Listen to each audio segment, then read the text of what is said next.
Started thinking I'd make a little video about why it's not always good to help your partner if you're another student. The challenge is the person that needs the help. Where do we want them to get the answer from in the future? In the future, we want them to get the answer from their own mind. Once somebody tells them the answer, their mind will start to see that person as the source of the answer, which slows down their thinking process. So when they think, what's the answer to this question I have in my mind? If their mind initially goes to you, they will no longer start thinking of an answer, and they will start thinking of a question that they can ask you, and it slows down the thinking process. Now you might say, well, what if they don't have the information? If they don't have the information, we want to create a process that allows them to get the information. So if they don't know why they fell, if they're thinking in their own mind, why did I fall? They would start looking at possibilities. Was there water on the floor?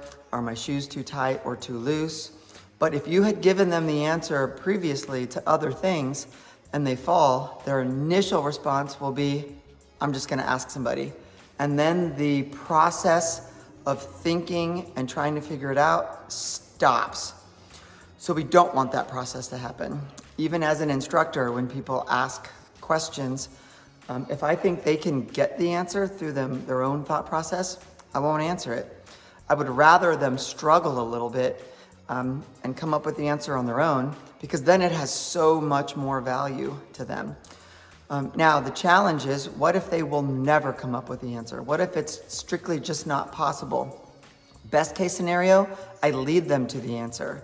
So instead of just giving them the answer, I get them close enough to the answer so they can get it on their own. So there's still value because they came up with a process by which to think. So if they say, why did I fall? And I say, it's because there was water on the floor because you spilled it earlier and you stepped on it, they don't have to figure anything out. If I said, is there anything on the floor that could have caused you to fall? And they go, oh, you know what? There was water on the floor. They still figured it out. When a student's in a class and they tell their fellow student the answer, they're not leading them to the answer. So lead them to the answer, or don't say anything and let the instructor handle it. What you gonna play now? What you gonna play?